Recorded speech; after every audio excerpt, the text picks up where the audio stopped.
여기 배당주 분석하는 유튜버가 있습니다. 52주 최저가를 기록하고 있습니다. 의식주 관련 주식입니다. 무엇보다 중복 상장이 없는 배당 주식입니다. 과연 어떤 종목일까요? 오늘도 황금거북이와 함께 공부를 시작해 보겠습니다. 꼬북꼬북 가시죠. 투자의 시작이 되는 재무제표를 보겠습니다. 매출액은 여전히 상승 추세입니다. 5년 동안 1.23배 상승했습니다. 5년 연속 영업이익의 당기 순이익까지 훌륭합니다. 하지만 영업이익률은 7%에서 13% 사이로 낮은 편이지요. 참고로 2021년 영업이익이 제일 높고 순이익도 2022년이 제일 높습니다. 2023년 과 2024년의 실적은 조금 아쉽네요. 최근 분기 매출액은 그래도 상승 중입니다. 2023년의 실적이 나빠서 매출이 상승해 보이는 효과가 있기는 합니다. 그런데 2023년 4분기와 2024년 4분기에 적자를 기록합니다. 4분기마다 적자가 있는 재무제표입니다.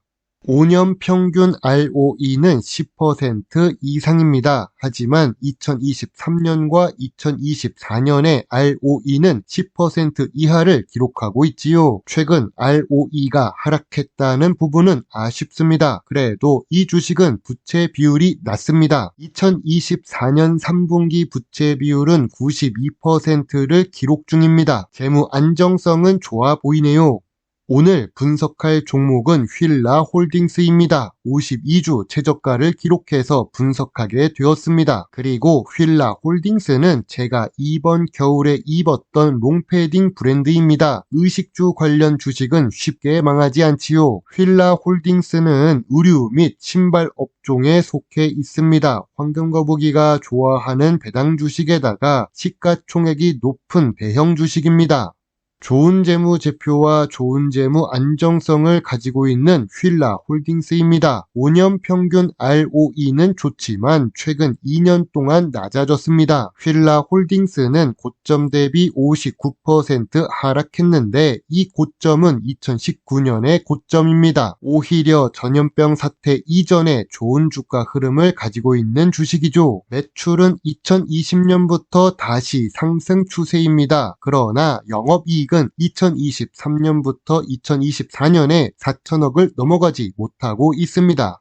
기업 개요를 보겠습니다. 휠라홀딩스는 한국과 북미 지역에서 필라 브랜드를 직접 사용하면서 사업을 하고 있습니다. 주요 주주가 46% 보유 중이고 외국인 보유 비중은 43%입니다. 외국인이 많이 투자해서 상당히 의아합니다. 배당이 그렇게 큰 주식이 아닌데 말이죠. 그렇다고 미래 성장성이 높은 것도 아닌데 말입니다.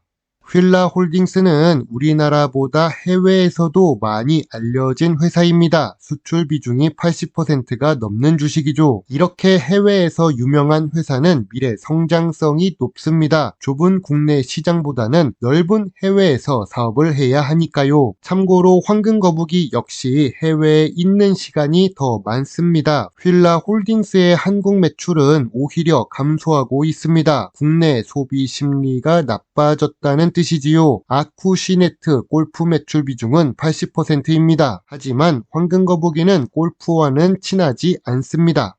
다른 대기업들은 중복 상장하는 경우가 많습니다. 그런데 휠라홀딩스는 중복 상장을 하지 않고 상장된 기업이 하나입니다. 휠라홀딩스에 투자를 하면 다른 비상장 주식을 66개나 소유할 수 있다는 뜻입니다. 우리나라의 다른 대기업 재벌 주식들은 조금만 잘 나가면 중복 상장하면서 회사를 쪼개는데 이런 부분에 대해서는 칭찬해 줄 수 있습니다.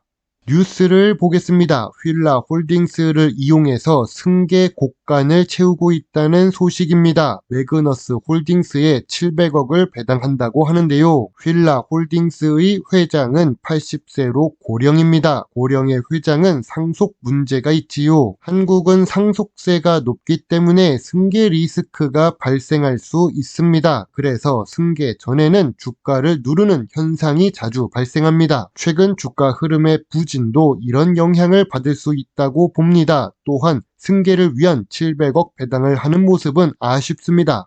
휠라홀딩스는 2025년 3월 31일 주주총회 이후에 미스토홀딩스로 이름을 변경한다고 합니다. 이탈리아어로 혼합이라는 뜻인데요. 대부분 어려운 시기에 사명을 변경하기도 합니다. 또한 승계 관련해서 새로운 이미지로 리브랜딩을 하려는 모습일 수도 있습니다. 그리고 휠라홀딩스는 중국 상하이에 미스토 브랜드 홀딩스를 세웠는데요. 이렇게 중국으로 진출하려는 모습이 보이며 이는 긍정적으로 생각됩니다. 하지만 최근 중국의 소비 심리도 약화되었습니다. 디플레이션을 겪고 있고 많은 사람들이 소비를 줄이고 있으니까요.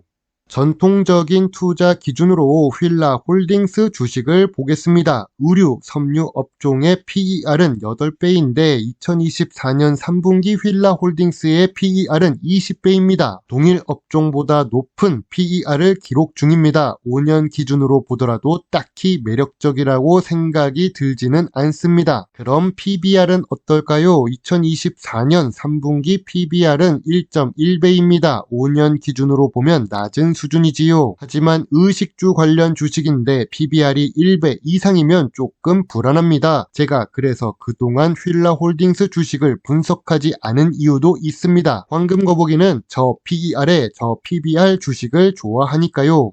배당 부분을 보겠습니다. 휠라홀딩스의 배당 성향은 낮습니다. 2023년에는 배당 성향이 높았지만 특별한 경우입니다. 좋은 재무제표는 유지되고 있지요. 배당 수익률은 원래 낮았는데 최근 4년 동안 조금 높아졌습니다. 그러나 2022년부터 배당금은 감소해서 2024년 배당금이 860원으로 더 줄어들었습니다. 황금거북이 같은 배당 투자자 입장에서는 배당금의 감소를 좋게 볼 수가 없지요. 다만 14년 연속으로 배당을 하는 중입니다. 휠라홀딩스 주가가 상승할 요인은 무엇이 있을까요? 좋은 재무제표와 좋은 재무 안정성을 가지고 있습니다. 높은 수출 비중에 연속 배당 매력이 있지요. 분기 배당도 하는데 배당금 자체가 줄어서 딱히 언급하지는 않겠습니다. 좋은 브랜드 이미지를 가지고 있었던 휠라홀딩스입니다. 다만 4월부터 사명이 변경될 예정이지요. 휠라홀딩스의 주가가 하락할 요인은 무엇이 있을까요? PER과 PBR이 저평가 구간이 아닙니다. 낮은 미래 성장성의 내수 매출은 감소했습니다. 상속 승계 리스크가 남아있는 주식입니다. 황금거북이는 휠라홀딩스가 저점 구간이라고는 생각합니다. 52주 최저가를 기록하고 있으니까요. 하지만 저평가 구간은 아니라고 보는데요. 황금거북이가 생각하는 저평가 구간은 26,000원부터 32,000원 사이입니다. 휠라홀딩스의 작년 영업이익이 상승했다고 나왔습니다. 좋아 보이는 뉴스이지만 영업이익이 4천억을 넘기지 못하고 있지요. 참고로 2021년과 2022년의 영업이익 이익보다 못한 상태입니다. 2023년에 실적이 나빠서 현재가 좋아 보이는 착시 현상이 있었던 것이죠. 그리고 휠라홀딩스의 매물대는 42,000원에 있습니다. 황금거북이의 휠라홀딩스 주식 요약노트입니다. 재무제표상 매출은 상승 추세이지만 2022년보다 낮은 영업이익입니다. 재무 안정성은 좋고 주가도 저점 구간이지요. 배당 연속성은 있는데 배당금은 2년 동안 감소했습니다. 저 PER 주식은 아니고 PBR도 1.1배입니다. 미래 성장성으로 보면 수출 주식이지만 ROE는 낮아졌습니다. 황금거북이는 휠라홀딩스 주식에 대해 별점 5.5점을 제시합니다. 좋은 주식이기는 하지만 상속 리스크도 남아 있습니다. 사명을 바꾸고 다시 재도약을 했으면 좋겠습니다. 저는 관심 의견입니다.